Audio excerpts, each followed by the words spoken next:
C'est incroyable. Ce sport est magique, ce sport est unique. On a vécu des émotions, alors surtout quand tu es supporter de City ou du Real, tu es passé par toutes les émotions ce soir. On va revenir, on va prendre le temps de parler des points faibles du Real ce soir, notamment la défense, des points forts, l'attaque, et surtout, tu t'en sors ce soir avec un but d'écart, 4-3, le suspense est garanti, le match retour va être titanesque, et on en parlera sur la chaîne évidemment.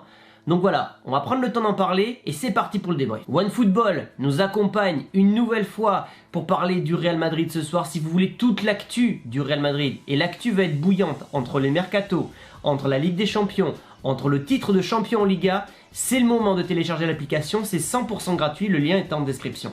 Alors, au bout de 10 minutes de jeu, quand tu vois le début de rencontre, tu te dis le Real va se faire couper en deux. Ça va être une véritable boucherie pour plusieurs raisons. Ce Real, et ça je le dis depuis longtemps sur la chaîne, n'est pas habitué à recevoir autant de pressing. En plus de ça, en face, tu as un homme qui s'appelle Guardiola. Guardiola, il a dit quelque chose en conférence de presse. Il a dit « J'ai toujours aimé Madrid ». Mais en fait, c'est un menteur. Parce qu'il a oublié un mot dans sa phrase. Il a toujours aimé massacrer Madrid. C'est un Catalan. Moi, je l'aime pas. Je le respecte. C'est l'un, si ce n'est le meilleur entraîneur du monde. C'est un Catalan. Il déteste Madrid, il déteste la Castille, il déteste le pouvoir à Madrid. Et donc, s'il peut massacrer le Real Madrid, il va pas se gêner. Et ce soir, là où il a progressé, c'est que d'habitude, contre le Real, contre l'Atlético, contre les clubs espagnols, il aime montrer sa suprématie, il aime montrer sa supériorité tactique en faisant des coups de génie.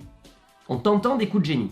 Ce soir, il a été pragmatique. Et ça, je le remarque depuis l'an passé, où ils ont été en finale contre Chelsea. Il est beaucoup plus pragmatique que par le passé. Et résultat, Manchester City est quand même devant, est quand même bien parti pour aller une nouvelle fois en finale de Ligue des Champions. Donc, quand tu as le pressing de Manchester City associé à la tactique de génie de Guardiola, le Real Madrid est complètement dépassé. Parce que ça partait dans tous les sens, le danger venait de Foden, de Mahrez, de Bruyne, de Bernardo Silva, qui se plaçaient entre les fameux semi-espaces, c'est-à-dire entre les joueurs, etc. Tactiquement, le Real n'était pas prêt pour ce genre de rencontre, et on a vu quand même la différence aujourd'hui, il faut être honnête, qu'il y a entre Manchester City et le Real Madrid. Le score aujourd'hui de Madrid est très flatteur. Pour moi, objectivement, après une telle rencontre, s'il y a 5-1 pour City, c'est normal. Parce que le Real marque sur des exploits individuels. Benzema, le premier but qu'il va mettre, c'est un exploit. Il transforme les miettes en or. Il relance le Real après que Manchester City ait loupé à plusieurs reprises la balle du 3-0. Et Pep Guardiola le savait à ce moment-là. Si tu n'abats pas la bête qui est malade, donc en l'occurrence Madrid, tu vas le payer plus tard. Il le savait, il connaît le Real par cœur. On l'a vu, foudrage contre Mahrez. Foudrage pour la balle de 3-0. Quelques minutes plus tard, réduction du score signé Karim Benzema. Alors au niveau de la compo, on avait quand même quelques doutes concernant Alaba, Casemiro, Mendy. Finalement, Mendy et Alaba étaient titulaires. Donc comme quoi, je vous avais dit dans l'avant-match, attention, on ne sait pas pour Alaba et Casemiro. Bon, Casemiro était trop juste et Alaba également puisqu'il est sorti à la mi-temps.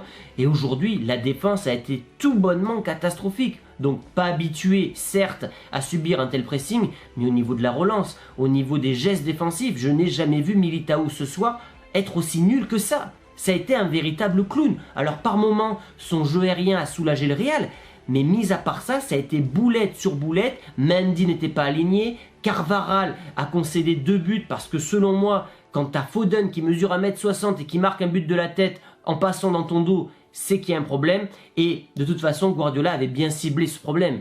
Il avait compris que la faille du Real, c'était Carvajal, qui réalise une très mauvaise saison défensivement. Même offensivement, on ne reconnaît plus ce joueur. Et donc, il avait tout axé sur Foden titulaire qui allait mettre le feu à Carvajal. Donc très belle équipe de Manchester City, je regarde pas tous leurs matchs, mais franchement, c'est beau à voir. C'est beau à voir.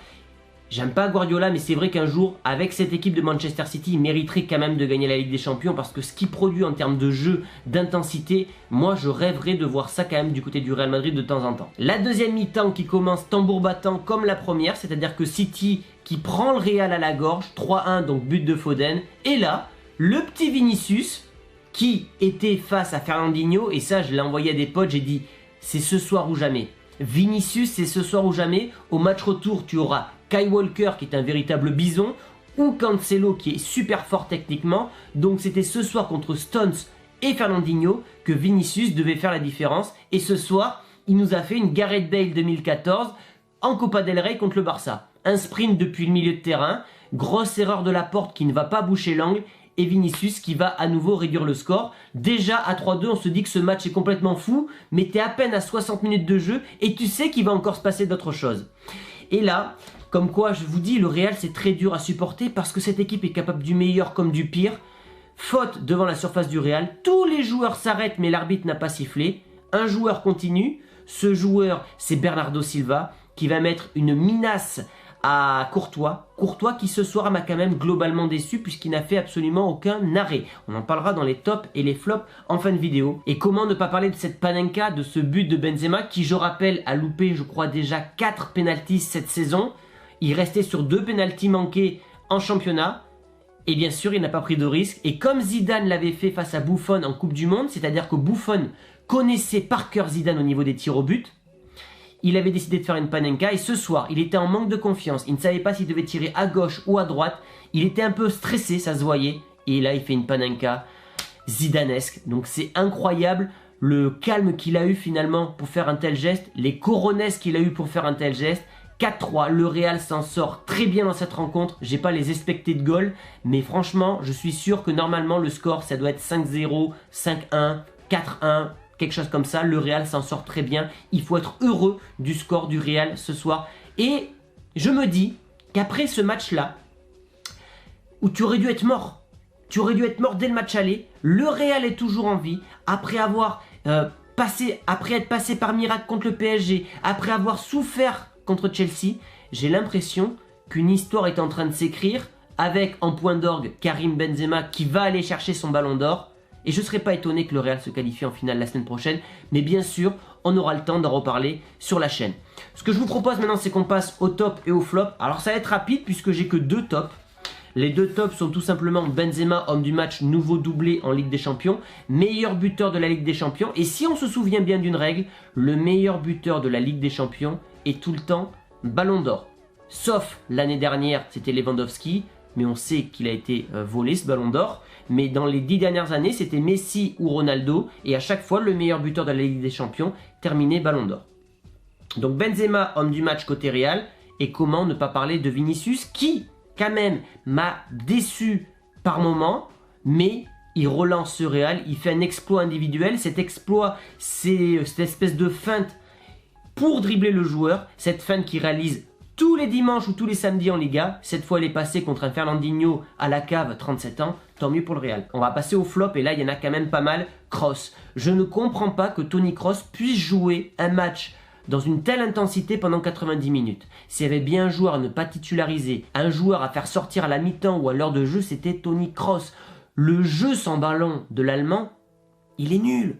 Il ne sert à rien, il ne fait pas de pressing, il est toujours en retard dans son placement. Alors bien sûr, balle au pied, il est très fort. Techniquement, il est supérieur à la moyenne, donc il va faire des passes magnifiques, etc.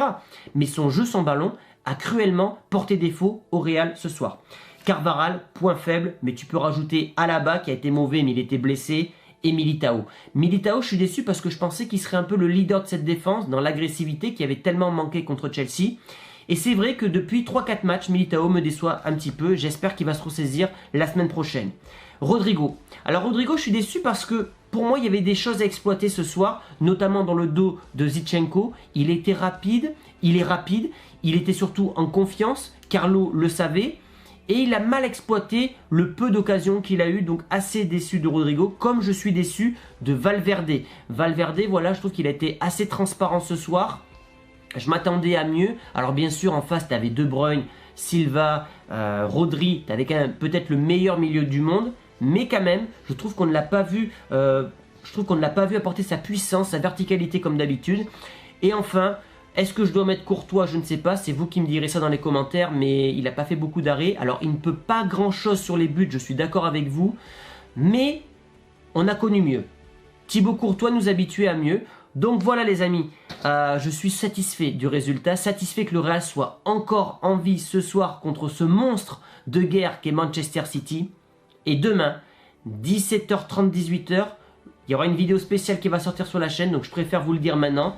Mettez la cloche, c'est important pour la chaîne et je compte sur vous dès demain.